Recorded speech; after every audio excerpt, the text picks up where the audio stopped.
Hi everyone, Dead Battery here, and thank you for joining me on my channel. So today's video is going to be on a pretty unique game system, and surprisingly enough, this game system was released in North America before it was released in Japan. The game console we're going to work on today is called the Pokemon Mini, and if you don't know what it is this tiny little handheld game system. I think it's one of Nintendo's smallest handhelds as well. It was released in North America in November of 1991, but you could only get it at the Pokemon Center or through their website.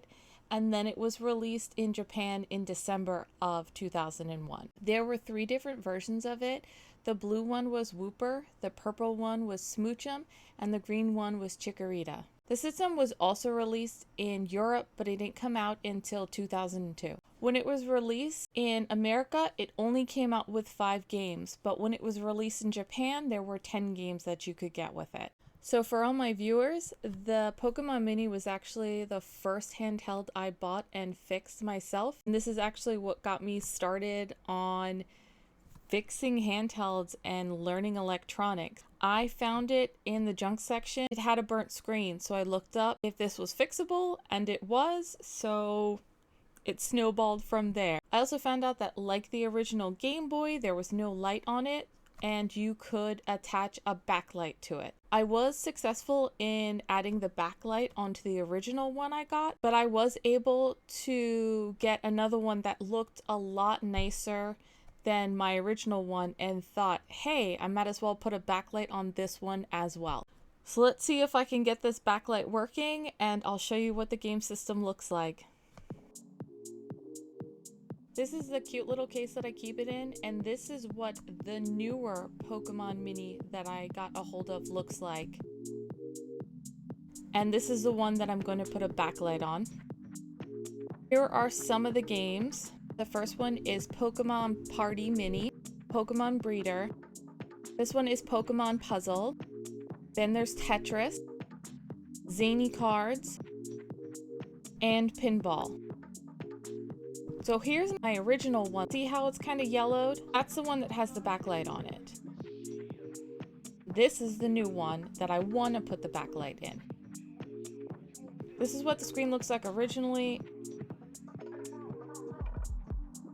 And this is my backlit one. It's really hard to see in camera because it did have a burnt screen. It was my first fix. And just so you know, I did get a hold of a third one. I did find in the junk section. It said it didn't turn on. I only was able to get a hold of the Wooper ones. I have not found any of the other ones.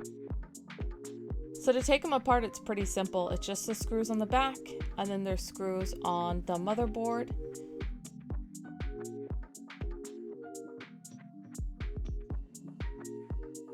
This one has a lot of corrosion on the inside, as you can see, so I'm assuming that is why it doesn't turn on. So my goal is to take this backlight and attach it to the new one.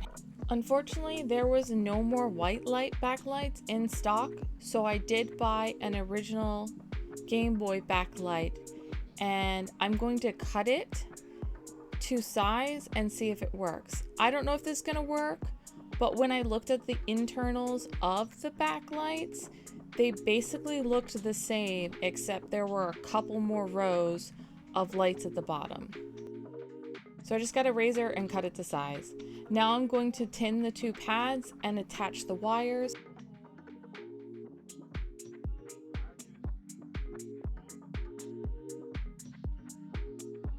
Then you attach the positive to one of the end pins and the negative to one of the ground points. I don't remember what they are off the top of my head, but I will put everything in the description for you.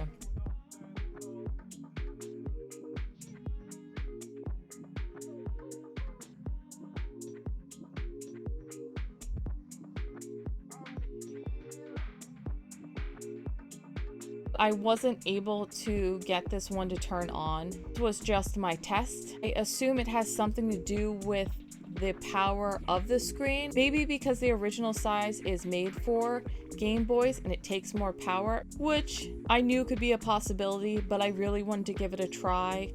I don't like the other backlight colors. I think white looks best on it.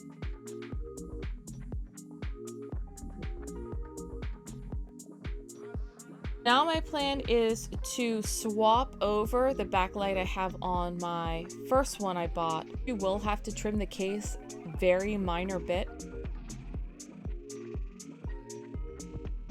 And to add the backlight, you have to peel off the back layers. Be really careful. I am using a razor. You have to take this shiny bit off. This is the same thing you do if you have a burnt screen on a Game Boy or any other kind of handheld that's this type. You just have to peel the backing off, and you have to peel all the burnt off and then clean it. Be really careful when you do this as well. You have to peel off all of the glue, but if you do this wrong, you will scratch the screen. So use a lot of alcohol and keep your windows open and go very slowly. As you can see here, it's starting to eat away. And this is what a clean screen looks like, but you can see through it. And this is what it looks like when you put the polarizer on it. Now that I know I can see it, I'm going to solder on the backlight. It is a really small area to solder into, so just know that you're going to have a pretty fine tip to make sure that it holds down properly, and try not to move the wires too much once they're in place because you don't want to pull anything up. It turned on, and this is what it looks like now with the backlight with a good screen.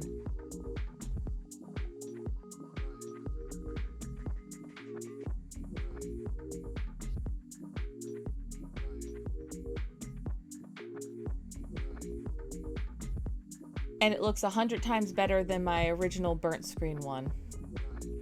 So now with the second one, since it did have a burnt screen and it doesn't have a back covering on it, I'm just going to put the polarizer back in place, put a white background on it, and put some supports to hold the screen up, and I'm just gonna put it back together.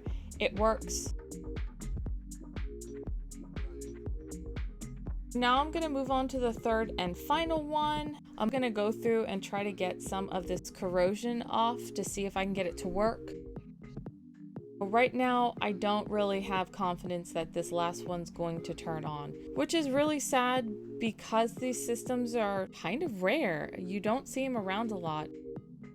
This one did not have a bad screen, but since I was already peeling off the back, I thought I would also do it to this one and maybe do one of the different colored backlights on. I don't know how many colors are available. I think green is one of the only ones I've seen in the wild. Let me know if you know a different site that would have them. I checked Retro6 and Handheld Legends. So after all that, I was able to get 2 working ones. I'm really happy with how the nicer looking one turned out with the backlight on it.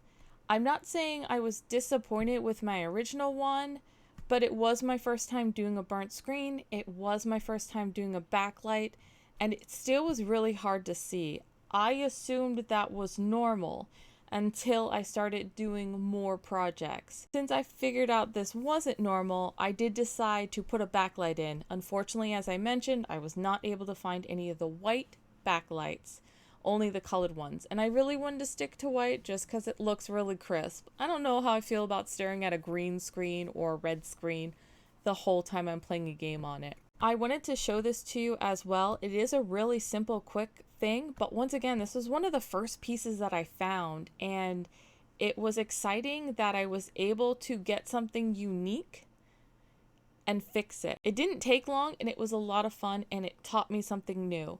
So I would always suggest looking at your stores, looking in the junk section, looking online, see if you find something that's broke that you want to fix. I hope you enjoyed this video on the Pokemon Mini, and as always, thank you for watching. And if you liked this video, please like and subscribe and share with your friends, and I'll see you again in 2 weeks. Bye!